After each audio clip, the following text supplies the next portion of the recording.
The autumn evening air carried a crisp bite as London's most prestigious charity gala approached its grand opening. The Dorchester Hotel's ballroom gleamed under crystal chandeliers, each table adorned with white roses and gold accents that spoke of understated elegance. Tonight's event would raise funds for children's literacy programs across the Commonwealth, a cause close to many royal hearts. Camilla, Queen Consort of the United Kingdom, stood before her dressing room mirror in Clarence House, her reflection showing years of royal experience etched in confident lines around her eyes. Her stylist, Margaret, fussed over the final details of her midnight blue evening gown, ensuring every fold fell perfectly. The dress, designed by a renowned British designer, featured intricate beadwork that caught the light with each movement. "Your Majesty, shall we select the jewelry now?" Margaret asked, gesturing toward the ornate jewelry box that had been brought from the royal collection. Inside lay an array of precious pieces, each with its own history and significance. Camilla's fingers traced over several options before pausing at a particular necklace. The piece was stunning, a delicate chain of diamonds and sapphires that formed an intricate pattern around the throat. The sapphires were a deep blue that would complement her gown perfectly, while the diamonds added just the right amount of sparkle without being ostentatious. "This one," she said decisively, lifting the necklace from its velvet cushion. The weight felt familiar in her hands, though she couldn't quite place why. "It's perfect for tonight." Margaret carefully fastened the clasp, adjusting the necklace so it lay perfectly against Camilla's collarbone. The piece transformed her entire look, adding a regal touch that elevated the elegant gown to something truly spectacular. Meanwhile, across London at Kensington Palace, Catherine, Princess of Wales, was dealing with a very different kind of preparation challenge. Her youngest child, Prince Louis, had come down with a mild fever, and the usual pre-event routine had been thrown into chaos. "Mummy, my tummy feels funny," Louis complained, curled up on the sofa in their private sitting room with his favorite stuffed animal. William entered the room, adjusting his white tie with one hand while scrolling through messages on his phone with the other. "How's our little prince doing?" he asked, his voice carrying the gentle concern of a devoted father. "Better, but I think it's best if I stay home tonight," Catherine replied, smoothing Louis's hair as he dozed fitfully. "You should go ahead to the gala. It's important we have royal representation there, and the organizers are expecting at least one of us." William frowned, clearly torn between his duties as a father and his responsibilities as a senior royal. "Are you sure? I can stay. Charles and Camilla will be there, along with several other family members." "No, you go," Catherine insisted. "Louis just needs rest, and Maria can help if anything comes up." She gestured to their trusted nanny, who had been with the family for years and whom the children adored. As William prepared to leave alone, Catherine couldn't shake a small feeling of disappointment. She had been looking forward to the evening, particularly to wearing a new dress that had been specially designed for her. More than that, she had planned to wear a particular piece of jewelry that held special meaning, a necklace that had been a gift from Queen Elizabeth II herself. The necklace was one of Catherine's favorites, not because of its monetary value, but because of the memory attached to it. The late Queen had presented it to her privately, during one of their regular afternoon tea sessions at Windsor Castle. "My dear Catherine," the Queen had said that day, "this piece has been in our collection for many years, but it has never found the right person to wear it. I believe you are that person." The elderly monarch's eyes had twinkled with affection as she explained the necklace's history, how it had been commissioned by King George VI for Queen Elizabeth, the Queen Mother, but had somehow never been officially catalogued as part of the crown jewels. "It's yours now," the Queen had continued, "not as part of your official royal jewelry allocation, but as a personal gift from grandmother to granddaughter-in-law." Catherine had been deeply moved by the gesture. In the years since, the necklace had become something of a good luck charm for important events.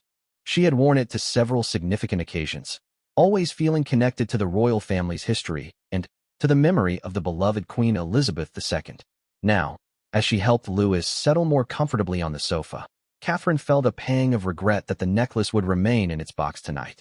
She made a mental note to wear it to the next suitable occasion. Back at Clarence House, King Charles III was having his own pre-event preparations.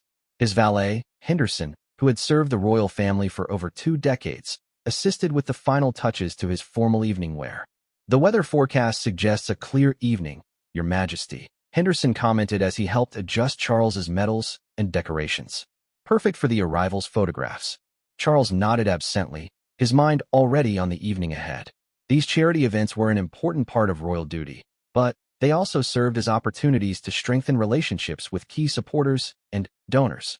Tonight's guest list included prominent business leaders, celebrities, and philanthropists, all united in their commitment to improving children's education. Has Camilla finished her preparations? Charles asked, checking his watch. They would need to leave soon to arrive at the appropriate time, fashionably late, but not so late as to keep guests waiting uncomfortably long. Her Majesty is nearly ready, sir. I believe she's just putting on her jewelry now. As if summoned by their conversation, Camilla appeared in the doorway, resplendent in her evening gown. The midnight blue fabric seemed to shimmer as she moved, and the jewelry she had chosen caught the light beautifully. Charles turned to greet his wife, and, for a moment, his expression froze. Something about her appearance seemed familiar, yet unexpected. His eyes were drawn immediately to the necklace she wore, the intricate pattern of diamonds and sapphires that adorned her throat. A memory stirred in the depths of his mind, hazy at first but growing clearer. He had seen that necklace before, recently, and not in the formal setting of a royal vault or jewelry viewing. Where had he seen it? You look absolutely stunning, my dear, he said, pushing the nagging feeling aside. Perhaps he was simply remembering it from previous royal events. After all, many pieces in the royal collection circulated among family members for different occasions. Thank you, Camilla replied, smoothing her skirt. Margaret thought this necklace would complement the dress perfectly, and I quite agree. Shall we head down? The car should be ready. As they made their way through Clarence's house toward their waiting vehicle, Charles found his gaze returning repeatedly to the necklace. There was something about it that bothered him, though he couldn't put his finger on what exactly. The royal protection officers conducted their final security checks as Charles and Camilla settled into their official car. The journey to the Dorchester would take approximately 20 minutes through London traffic, giving them time to review the evening's program and the key guests they would be meeting. The organizers mentioned that Lady Harrison will be presenting the evening's opening remarks, Camilla noted, reviewing her briefing notes. She's been instrumental in setting up literacy programs in rural Scotland. Excellent, Charles replied, though part of his attention remained fixed on that persistent feeling of recognition regarding the necklace. And I understand there will be several young beneficiaries of the programs present to share their stories. Yes, for children from different regions. Their testimonials are apparently quite moving. As their car pulled away from Clarence's house, neither Charles nor Camilla could anticipate how the evening would unfold, or how a simple piece of jewelry would soon become the center of an unexpected royal drama. The London streets were busy with evening traffic, and their route took them past several landmarks illuminated against the darkening sky. Big Ben stood tall in the distance, its clock face glowing like a beacon, while the Thames reflected the lights of the city in its dark waters. During the journey, Charles found himself studying his wife's profile as she reviewed her notes. The necklace caught the passing streetlights, each flash of illumination making the sapphires glow with an inner fire. Each time he saw it, that feeling of recognition grew stronger, accompanied now by a growing sense of unease. Where had he seen Catherine wearing that exact piece? The thought struck him suddenly, bringing with it a wave of clarity that was both unwelcome and undeniable. He remembered now. It had been at a family gathering several months ago, a private dinner at Windsor Castle. Catherine had worn that necklace with a simple black dress, and he had complimented her on it. But why would Catherine's personal necklace be in the royal collection available for Camilla to borrow? Charles felt his brow furrow as he considered the possibilities. Perhaps Catherine had returned it to the collection after the dinner? But that seemed unlikely. He recalled her mentioning that the piece held special significance for her. Is everything all right, darling? Camilla asked, noticing his thoughtful expression. Of course, Charles replied quickly, just thinking about the evening ahead. But, internally, his mind raced with questions. Had there been some mix-up with the jewelry? Had a staff member accidentally included Catherine's personal piece with the selection brought for Camilla's consideration? The royal household was usually meticulous about such things, but mistakes could happen. As they approached the Dorchester, Charles decided he would need to investigate this matter discreetly. The last thing anyone needed was confusion or conflict over jewelry, particularly on such a public occasion. He made a mental note to speak privately with the appropriate staff members after the event. Their car pulled up to the hotel's grand entrance, where photographers and reporters had gathered behind cordon barriers. The flash of cameras began immediately, creating a strobing effect that illuminated the entrance in stark bursts of white light. "Ready?" Camilla asked, gathering her small evening bag and checking her appearance one final time in the car's mirror. "Ready," Charles confirmed, though his mind remained troubled by the mystery of the necklace. As they stepped out onto the red carpet, the photographers called out their names and requests for poses. Camilla smiled graciously, the controversial necklace catching the camera flashes and sparkling brilliantly for all to see.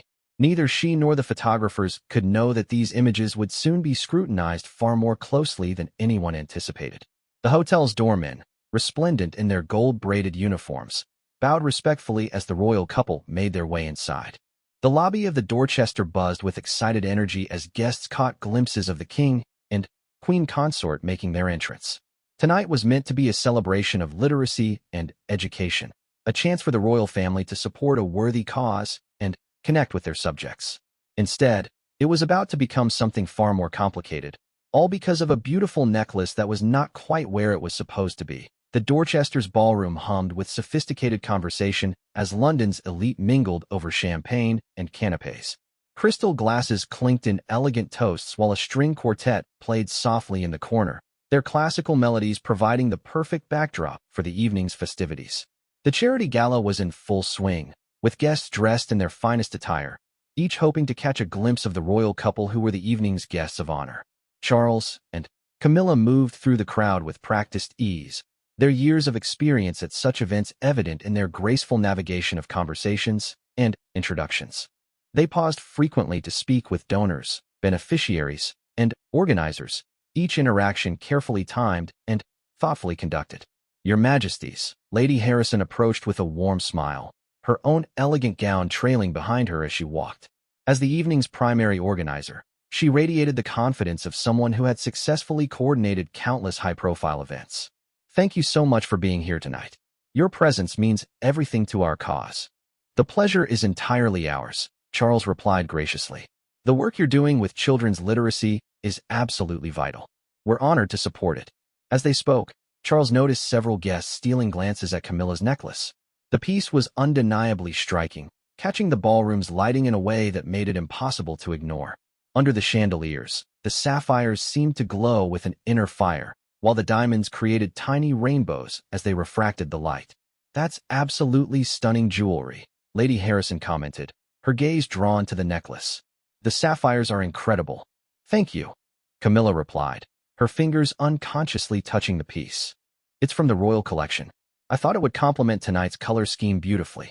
Charles felt that familiar stir of unease as he watched the exchange. His certainty was growing that this necklace belonged to Catherine, not to the general royal collection. But how could he address such a delicate matter without causing embarrassment or creating a scene? Across the room, a photographer from one of the society magazines was capturing candid shots of the evening's proceedings. Marcus Webb had been covering royal events for over 15 years, and his trained eye was always alert for interesting details that might make for compelling stories. As he adjusted his telephoto lens to capture Charles and Camilla in conversation with Lady Harrison, Marcus found himself focusing repeatedly on the queen consort's jewelry. There was something familiar about that necklace, something that nagged at the edges of his memory. Marcus had an excellent recall for royal jewelry, a skill that had served him well in his career. He could identify most pieces in the royal collection and often knew their histories and previous occasions when they had been worn. This particular necklace, however, was throwing him off. He was almost certain he had photographed it before, but not on Camilla. His mind raced through recent events, royal occasions, and family gatherings that he had covered. Then, it hit him, the family portrait session at Windsor Castle several months ago. Catherine had been wearing that exact necklace.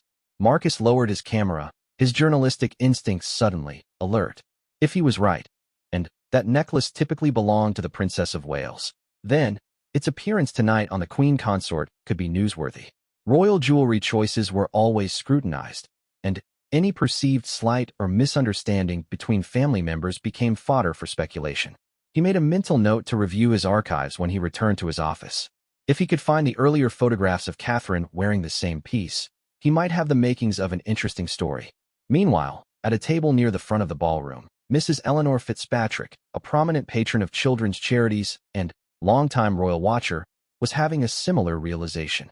Eleanor had attended royal events for over 3 decades and prided herself on her knowledge of royal protocol and tradition. James, she whispered to her husband, leaning close to his ear. Do you see that necklace Camilla is wearing? James Fitzpatrick adjusted his glasses and looked in the direction his wife indicated. The blue and diamond one. It's very nice. I could swear I've seen Catherine wearing that exact piece. At the Arts Council Gala last spring, I believe. I remember commenting to you about how lovely it looked with her white gown. James frowned thoughtfully. Are you certain? Surely they share pieces from the royal collection all the time. Perhaps, Eleanor replied, but she didn't sound convinced. But I distinctly remember the pattern of those sapphires. And Catherine seemed particularly fond of it that evening. She mentioned it had been a personal gift from the late queen. The conversation was interrupted by the evening's master of ceremonies calling for attention. The formal program was about to begin, with speeches from various dignitaries and testimonials from children who had benefited from the literacy programs.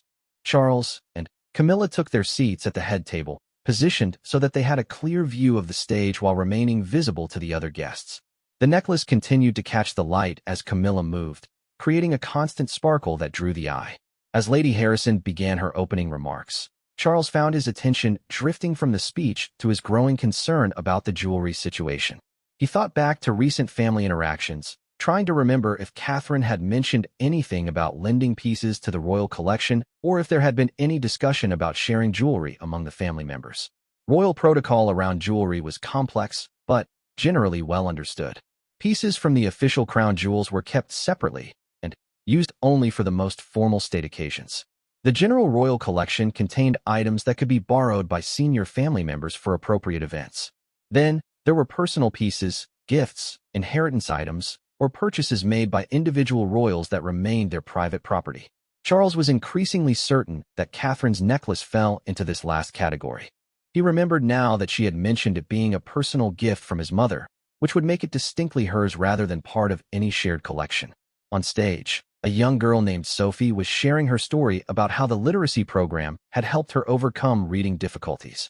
Her words were moving and heartfelt, describing how volunteers had worked with her after school to improve her skills and confidence. Before the program, I was ashamed to read out loud, Sophie said, her voice clear despite her obvious nerves at speaking to such a distinguished audience. Now I love books, and I want to write my own stories someday. The audience applauded warmly, and Charles forced himself to focus on the important message being shared. These programs truly made a difference in children's lives, and that was what tonight was supposed to be about. But even as he smiled and applauded, part of his mind remained troubled by the necklace situation. How had this mix-up occurred?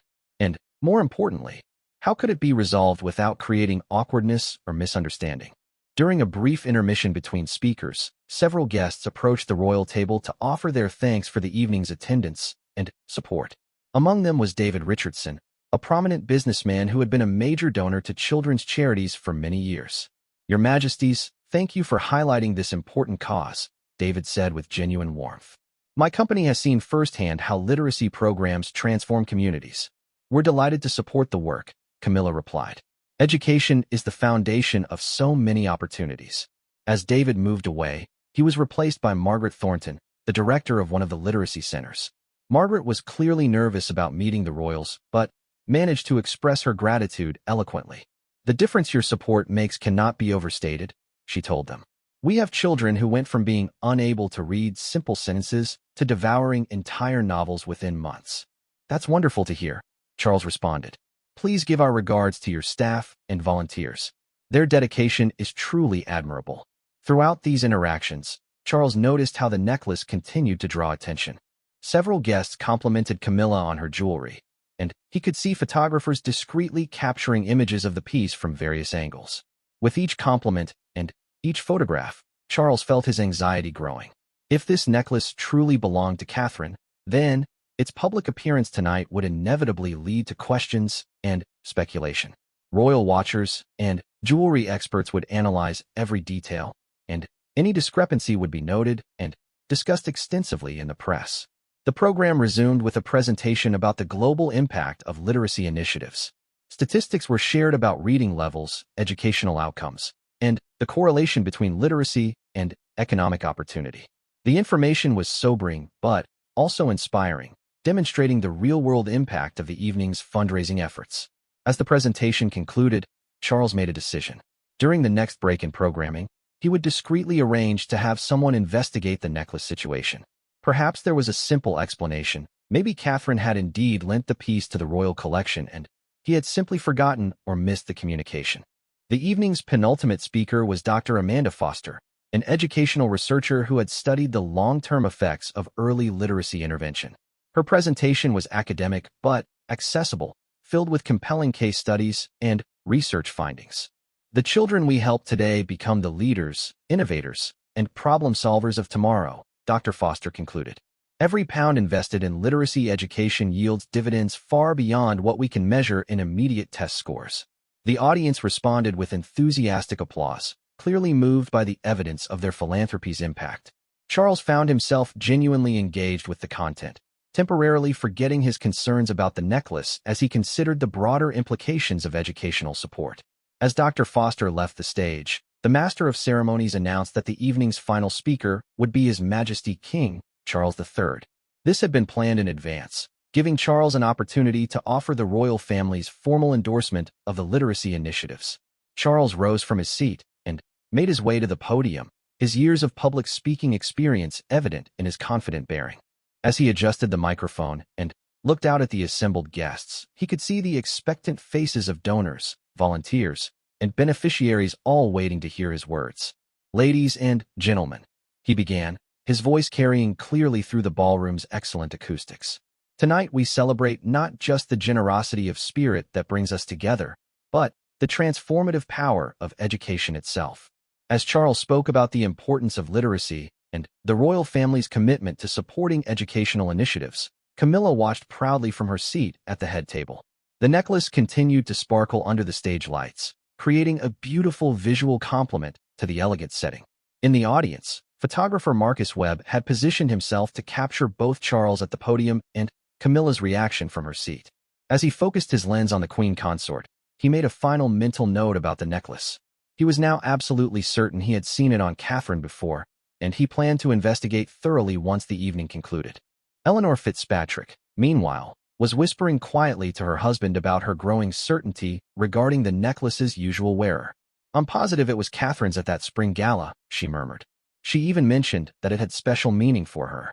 "Perhaps you should speak to someone about it," James suggested quietly. "Oh no," Eleanor replied quickly. "That would be terribly inappropriate. But I do hope there hasn't been some unfortunate misunderstanding." As Charles concluded his remarks to warm applause, the evening was moving toward its final phase. Soon the royal couple would make their departure, and the other guests would begin to disperse. But the mystery of the necklace was far from resolved, and the consequences of its appearance tonight were only beginning to unfold. The gala's final moments approached with the traditional auction segment, where exclusive items and experiences were bid upon by the generous attendees. Charles and Camilla had returned to their table, where they would remain visible to encourage continued bidding while the auctioneer worked through the evening's offerings. Our next item is a private tour of Highgrove Gardens with His Majesty, including afternoon tea, announced the auctioneer, his voice carrying the practiced enthusiasm of someone accustomed to encouraging wealthy bidders. "We'll start the bidding at £5,000. Hands rose throughout the ballroom as guests competed for the rare opportunity. Charles smiled and nodded graciously as the price climbed steadily upward, eventually reaching an impressive £15,000. The winning bidder, a textile manufacturer from Manchester, beamed with delight at securing such a unique experience. Throughout the auction, Charles found his gaze repeatedly drawn back to the necklace adorning his wife's throat. His certainty about its origin had crystallized into an uncomfortable conviction. This was definitely Catherine's personal piece, the one his late mother had given her as a private family gift. The question was how it had come to be selected for tonight's event. As the auction continued with items ranging from signed first edition books to exclusive restaurant experiences, Charles discreetly caught the attention of his private secretary, Martin Pemberton, who was seated at a nearby table. A subtle gesture indicated that Martin should approach during the next break in proceedings. The final auction item was a week's stay at a luxury resort in the Seychelles, donated by a hotel chain owner who had built his fortune from humble beginnings and remained passionate about supporting education. The bidding was spirited, eventually reaching £35,000, bringing the evening's total fundraising to an impressive sum that would fund literacy programs for hundreds of children. During the applause that followed, Martin discreetly made his way to the royal table. Charles leaned toward him, speaking in the low, measured tones that years of public life had taught him to use when private conversations were necessary in public settings. "Martin, I need you to make a discreet inquiry about the jewelry selection process for this evening," Charles murmured, ensuring his words wouldn't carry beyond his private secretary's ears. "Specifically, I need to know how that necklace came to be included in the options presented to Her Majesty." Martin's experienced eye immediately identified the piece in question, and his expression showed the slightest hint of concern. As someone who had worked closely with the royal family for over a decade, he understood the delicate nature of such matters. "I'll look into it immediately, Your Majesty," Martin replied quietly. "Shall I contact the household staff tonight, or would you prefer this to wait until morning?" "Tonight, but discreetly," Charles decided. "I want to understand what happened before this becomes complicated." Martin nodded his understanding and discreetly withdrew, already planning his approach to investigating the matter without drawing unwanted attention or creating alarm among the staff. As the evening's formal program concluded, guests began the gradual process of departure that characterized such high-profile events. The royal couple would remain for another 20 minutes, allowing for final conversations with key donors and organizers before making their own departure. Lady Harrison approached their table once more, radiating satisfaction with the evening's success. "Your Majesties, I cannot thank you enough for your presence tonight. The fundraising total exceeded our most optimistic projections." "Wonderful news," Camilla replied warmly. The testimonials from the children were particularly moving. "It's clear that the programs are having a real impact." "Indeed," Charles agreed, though part of his attention remained focused on his growing concern about the necklace situation. "Please keep us informed about the program's progress. We'd be delighted to continue supporting this important work." As Lady Harrison moved away, other guests took advantage of their final opportunity to speak with the royal couple. Among them was Dr. Amanda Foster, the educational researcher who had spoken earlier. "Your Majesty," she addressed Charles, "I wanted to thank you for highlighting the research aspect of these programs. Evidence-based approaches are crucial for maximizing impact." "Absolutely," Charles replied. "Understanding what works best allows us to direct resources more effectively. Are you planning any additional studies in this area?" As they discussed research methodologies and potential future projects, Camilla found herself in conversation with Margaret Thornton, the Literacy Center director who had spoken so passionately about the program's impact on individual children. "Your Majesty, seeing the transformation in these children's confidence is the most rewarding aspect of our work," Margaret explained. "They don't just learn to read better, they begin to see themselves differently. That's the most important outcome of all," Camilla agreed. "Education should empower children to reach their full potential." During these conversations, photographer Marcus Webb had been reviewing the images he had captured throughout the evening on his camera's digital display. His suspicions about the necklace had strengthened as he examined the detailed photographs, and he was now formulating a plan for his investigation. Marcus had developed extensive contacts within royal circles during his 15-year career, including former staff members who remained friendly sources of information. He planned to reach out to several of these contacts to confirm his suspicions about the necklace's usual ownership. If his theory proved correct, Marcus faced an interesting editorial decision. Royal family jewelry mix-ups were not uncommon and were usually resolved quietly without public attention. However, if there were underlying tensions or misunderstandings between family members, such incidents could become newsworthy. Marcus decided he would proceed carefully, gathering facts before drawing any conclusions. His reputation depended on accuracy, and speculating about royal family dynamics without solid evidence could damage his credibility and his access to future events. Meanwhile, Eleanor Fitzpatrick was engaged in her own quiet investigation. During a conversation with fellow charity patron Victoria Ashworth, she carefully raised the subject of the evening's jewelry choices. "Camilla looked absolutely radiant tonight, didn't she?" Eleanor commented casually. "That necklace was particularly stunning." Victoria, who shared Eleanor's interest in royal fashion and jewelry, nodded enthusiastically. "The sapphires were incredible, though I could have sworn I've seen Catherine wearing something very similar. Perhaps they're part of a set." Eleanor's eyebrows rose slightly. "That's interesting. I was thinking the same thing. Do you remember when you might have seen Catherine wearing it?" "I believe it was at an arts event some months ago," Victoria replied thoughtfully. She mentioned it being a special piece when someone complimented her on it. The conversation was interrupted by the general movement toward departure that had begun throughout the ballroom. Charles and Camilla were preparing to make their own exit, which would signal the event's official conclusion. As the royal couple rose from their table, Charles felt a familiar weight in his chest. The evening had been successful from a charitable standpoint, raising substantial funds for important programs. However, the unresolved question about the necklace cast a shadow over what should have been an entirely positive event. Camilla, unaware of the growing concerns around her jewelry choice, felt satisfied with the evening's proceedings. She had enjoyed the conversations with donors and beneficiaries, and the cause itself was one that genuinely mattered to her. The necklace had received numerous compliments throughout the evening, confirming her initial instinct that it was the perfect choice for the occasion. "Ready, darling?" Charles asked, offering his arm as they prepared to make their way through the ballroom toward the exit. "Ready," Camilla confirmed, gathering her small evening bag and ensuring her appearance remained impeccable for the departure photographs that would undoubtedly be taken. As they began their progress through the ballroom, guests naturally formed an informal receiving line, allowing for final handshakes and brief words of thanks. The royal couple moved through these interactions with practiced grace, each exchange brief but warm enough to leave guests feeling personally acknowledged.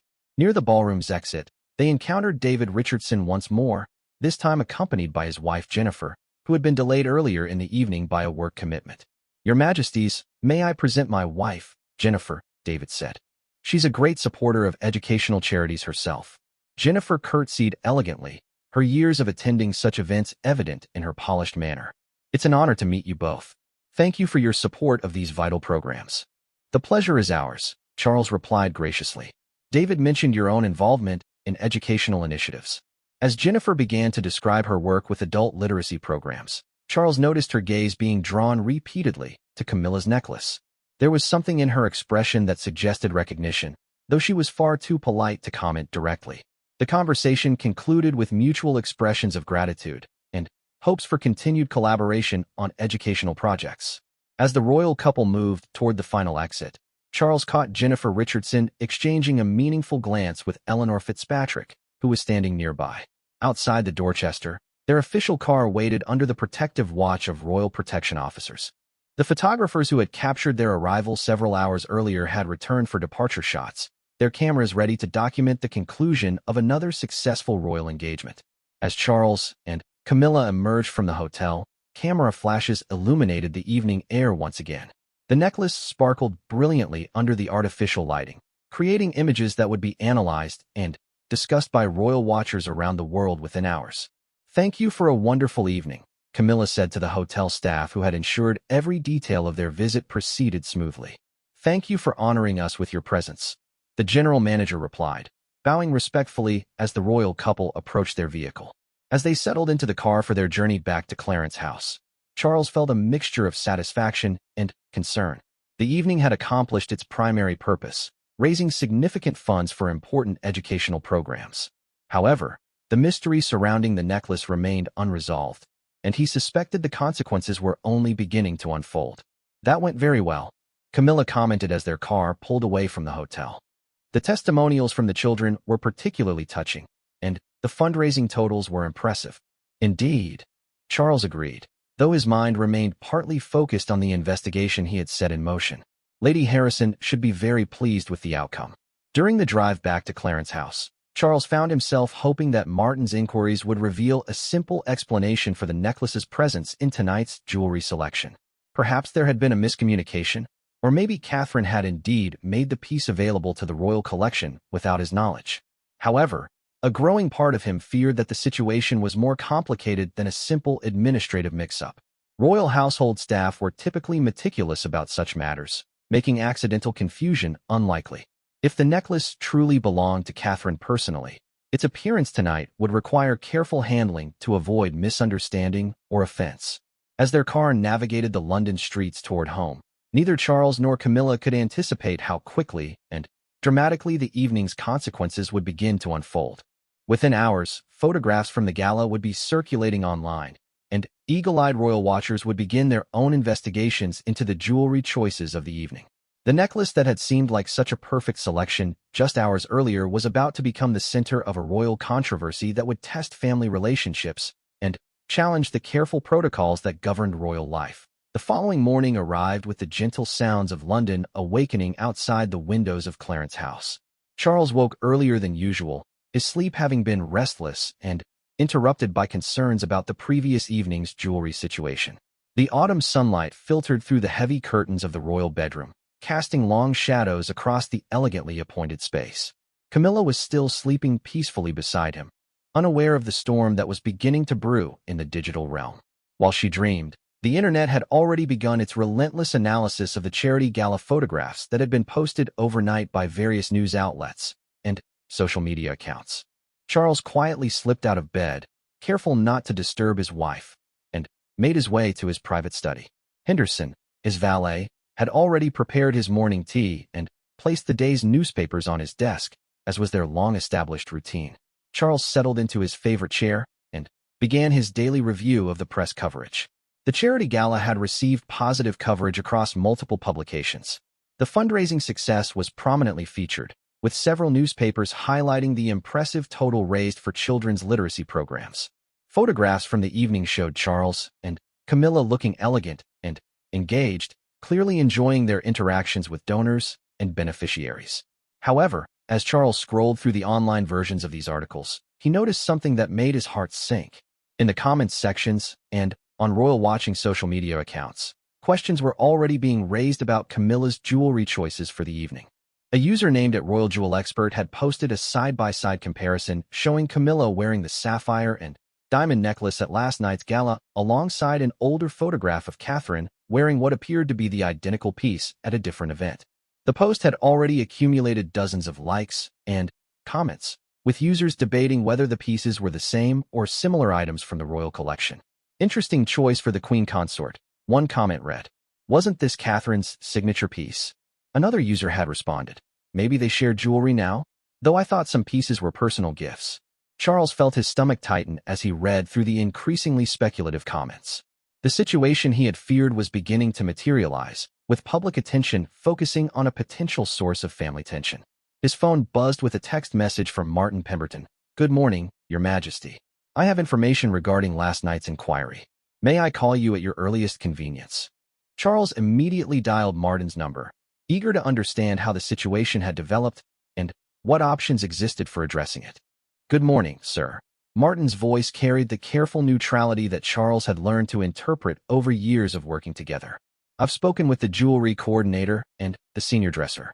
The necklace in question was retrieved from the Princess of Wales's personal collection at Kensington Palace yesterday afternoon. Charles felt his worst fears confirming. Was there authorization for this? That's where the situation becomes complicated, sir. The request came through normal channels, with what appeared to be proper authorization. However, upon closer examination, there seems to have been a miscommunication about the nature of the piece. Explain, please. Martin's voice became even more measured. The initial request was for the sapphire and diamond necklace from the Wales collection for last night's event. The staff member who processed the request assumed this referred to items in the general collection associated with the Wales title, not the princess's personal jewelry. The necklace was retrieved from Kensington Palace and included with other options presented to Her Majesty. Charles rubbed his forehead, feeling the beginning of a headache. So this was a genuine mistake? It appears so, sir. However, the situation is complicated by the fact that the Princess of Wales was not consulted directly, as she was dealing with Prince Louis's illness yesterday and was not planning to attend any events. The implications of Martin's explanation were troubling on multiple levels. Not only had Catherine's personal jewelry been taken without her knowledge, but it had been worn publicly by Camilla at a high-profile event. The photographs from the gala would now serve as permanent documentation of what could be interpreted as either a serious protocol breach or, worse, a deliberate slight. What's the princess's current awareness of the situation? Charles asked. Unknown, sir. I haven't received any communication from Kensington Palace this morning. It's possible she hasn't yet seen the coverage from last night's event. Charles thanked Martin and ended the call, his mind racing through potential approaches to resolving the situation. The first priority had to be ensuring Catherine learned about what had happened from family sources rather than from media coverage or social media speculation. He decided to call William directly, hoping to reach his son before the situation escalated further. However, as he dialed William's number, Charles realized that the time difference meant William was likely already dealing with morning routines with the children and might not be immediately available. Meanwhile, across London at Kensington Palace, Catherine was indeed occupied with family morning routines, but not in the way Charles had imagined.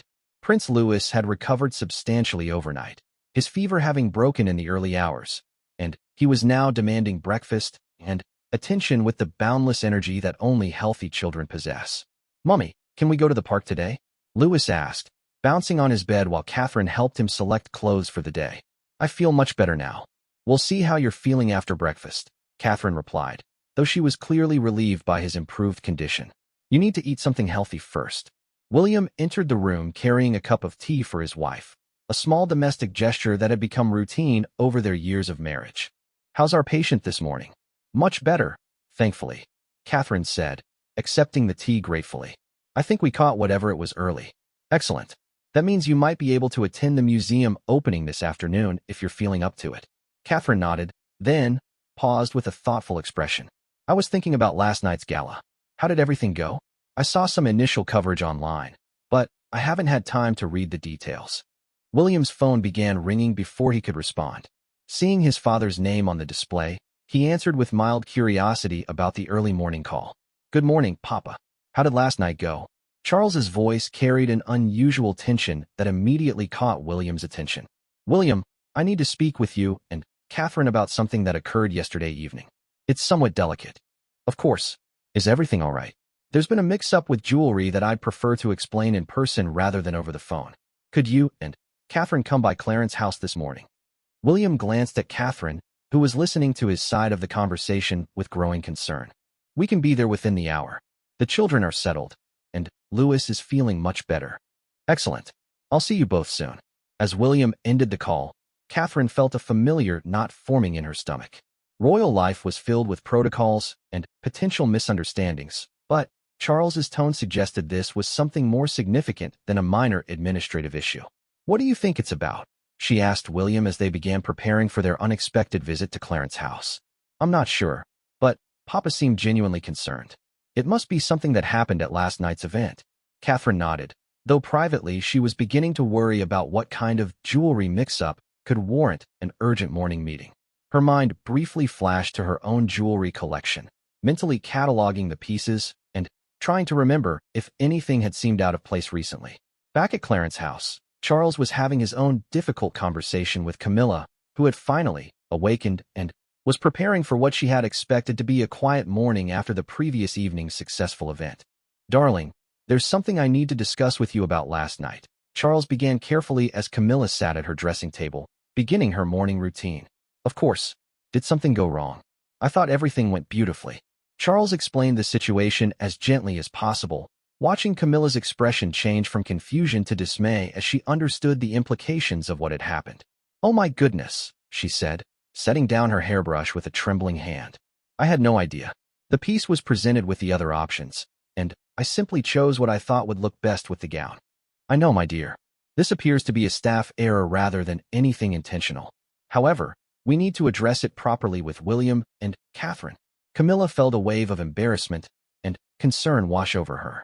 She had worked hard to build positive relationships with all members of the royal family, particularly with William and Catherine, whom she genuinely liked and respected. The thought that she might have inadvertently caused offense or created tension was deeply troubling. "What can we do to make this right?" she asked. "William and Catherine are coming over this morning so we can explain what happened and apologize for the mix-up. I'm hoping we can resolve this quickly and quietly before it becomes a larger issue." As they prepared for William and Catherine's arrival, neither Charles nor Camilla was aware that the situation was already beginning to take on a life of its own in the digital sphere. The royal jewelry experts and enthusiasts who followed such matters closely had spent the night analyzing photographs and comparing them with their extensive archives. Marcus Webb, the photographer who had first noticed the necklace at the gala, had completed his research and confirmed his suspicions. His archives contained clear photographs of Catherine wearing the identical piece at 3 different events over the past 18 months. The necklace was obviously one of her preferred pieces, and Its appearance on Camilla was highly unusual. Marcus faced a professional dilemma. As a royal photographer and journalist, such discoveries were part of his job, but he also understood the potential impact of publicizing what might be a simple mistake. He decided to reach out to his editor to discuss how to handle the story responsibly. Eleanor Fitzpatrick had spent her morning conducting her own investigation through her extensive network of royal-watching friends. Conversations with 3 different acquaintances had confirmed her memory of Catherine wearing the necklace previously, and all expressed surprise at seeing it on Camilla at the gala. By mid-morning, the story was beginning to percolate through royal-watching communities online, though it hadn't yet reached mainstream media attention.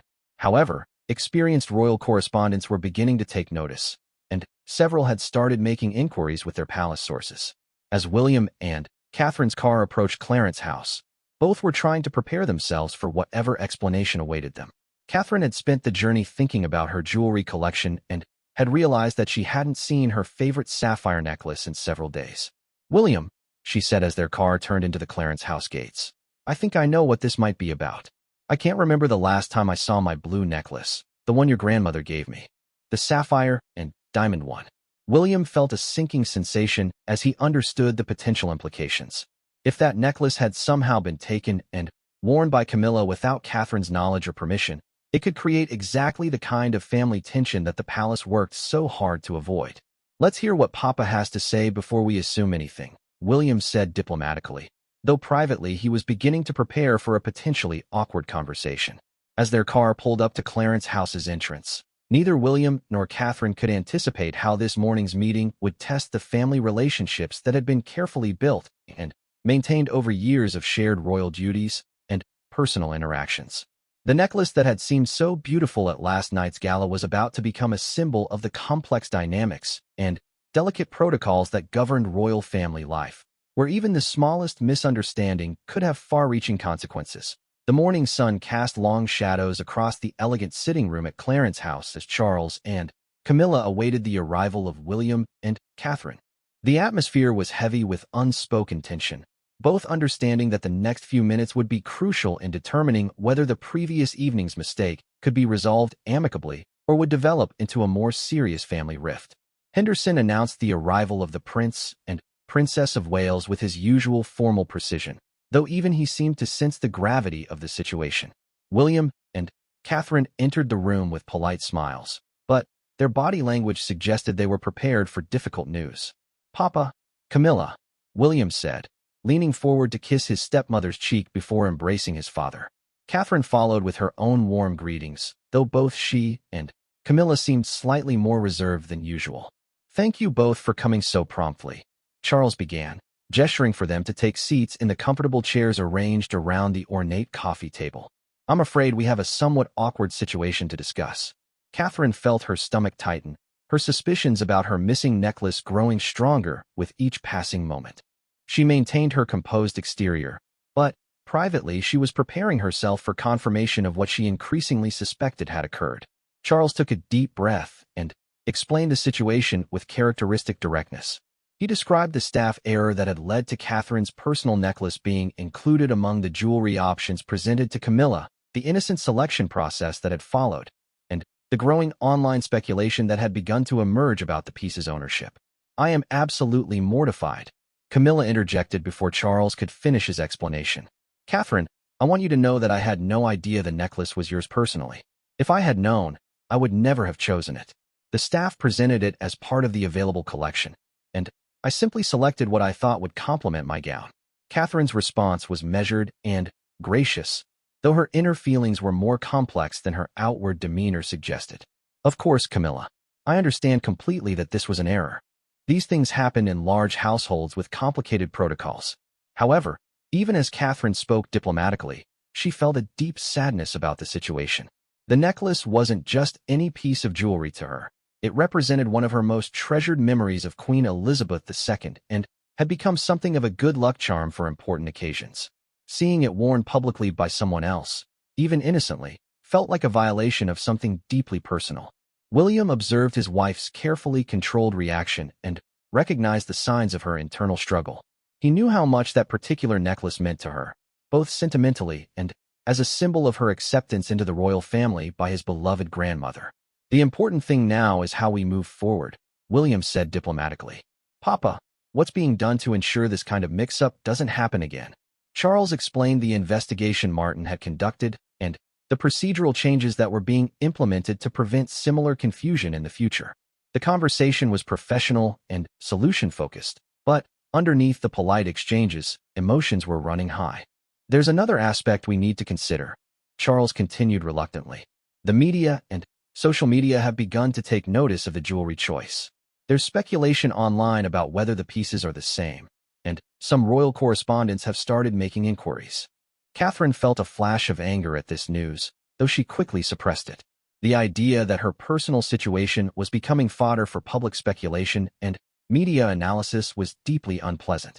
Royal life always involved public scrutiny, but this felt particularly invasive because it involved something so personal and meaningful to her. What kind of inquiries? William asked, his protective instincts regarding his family's privacy immediately aroused. Nothing official yet, but photographers and jewelry experts are comparing images. Marcus Webb from Royal Fashion Weekly contacted our press office this morning asking for clarification about the piece's provenance. The mention of Marcus Webb made Catherine's heart sink further. She knew him to be a thorough and persistent journalist who had built his career on exactly these kinds of detailed observations about royal life. If he was investigating, the story would likely develop regardless of the family's preferences. Camilla looked increasingly distressed as the conversation progressed. Charles, what can we do to minimize this? I feel terrible that my innocent mistake might cause problems for William and Catherine. We have a few options, Charles replied. We could issue a brief statement acknowledging the mix-up and clarifying that it was a staff error. Alternatively, we could simply allow the speculation to die down naturally without official comment. Catherine found herself in the uncomfortable position of having to make a decision that would affect not just her own privacy, but also the public perception of family relationships. If they issued a statement, it would confirm that a mistake had occurred, but might also draw more attention to the situation. If they remained silent, the speculation could grow and potentially be interpreted as evidence of family tension. I think, Catherine said slowly, that we should be honest about what happened.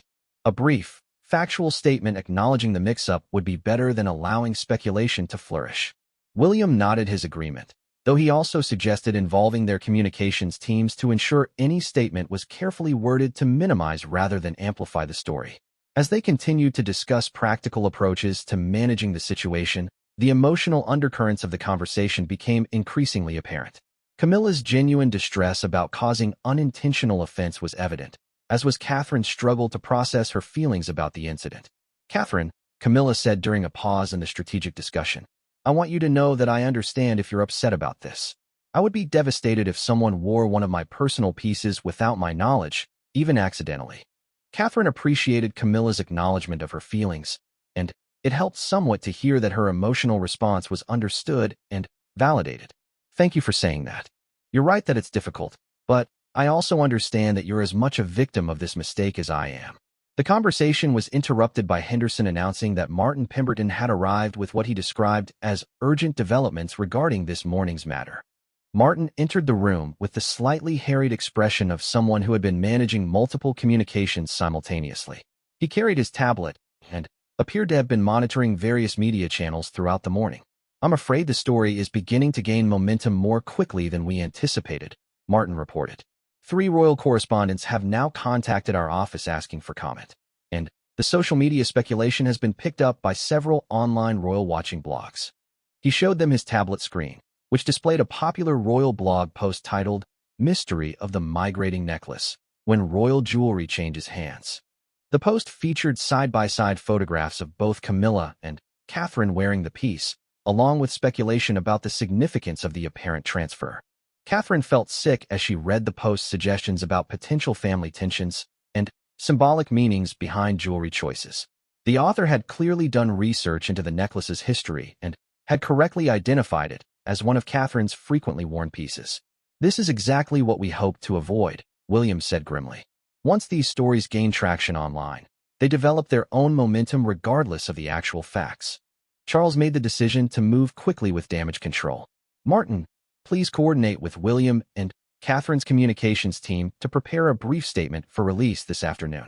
Something factual and straightforward that acknowledges the administrative error without providing fuel for further speculation.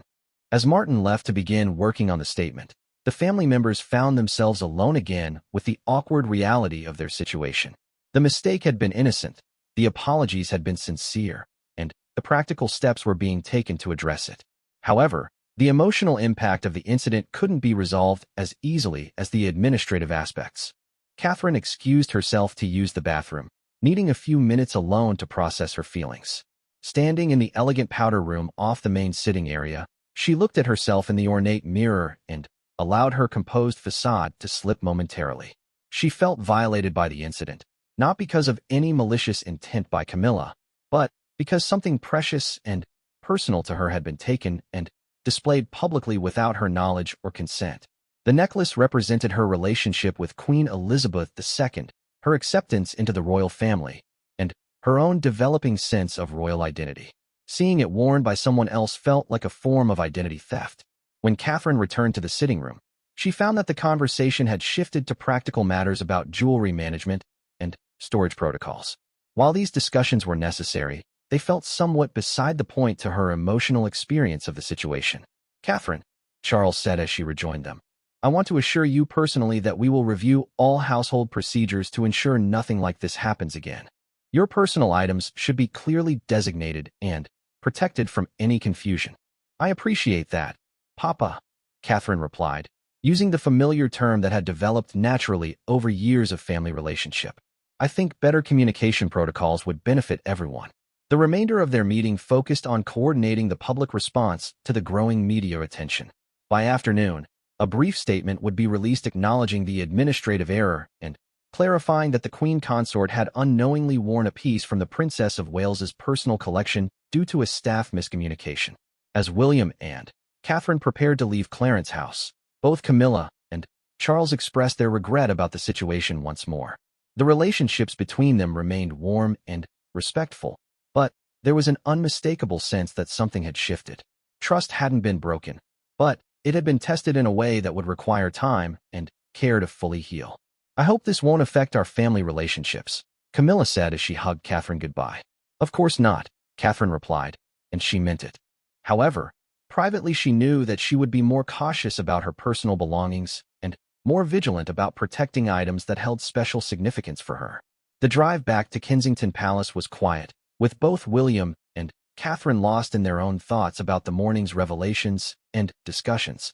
The incident had been resolved as well as possible under the circumstances, but it had also highlighted the complex challenges of royal family life, where personal relationships intersected constantly with public protocols and media scrutiny. By evening, the palace statement had been released and had achieved its intended purpose of dampening speculation while acknowledging the error. Most media coverage treated it as a minor administrative mistake rather than evidence of family discord. However, for Catherine personally, the incident remained more significant than its public resolution might suggest. That evening, as she put her recovered necklace back in its proper place in her jewelry collection, she reflected on the complex emotions the day had stirred up. The necklace itself was unchanged, still beautiful, still meaningful, still connected to her cherished memories of Queen Elizabeth II.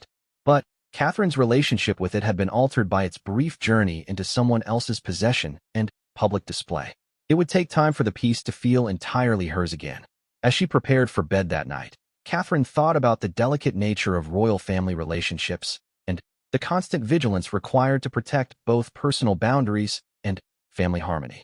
The day had been a reminder that even the most innocent mistakes could have far-reaching consequences in their unique world. The sapphire and diamond necklace was safely returned to its rightful owner. The administrative procedures had been improved, and the family relationships had survived the test of an awkward situation. However, the incident would be remembered by all involved as a lesson in the importance of clear communication and the precious nature of personal treasures that cannot be easily replaced or replicated.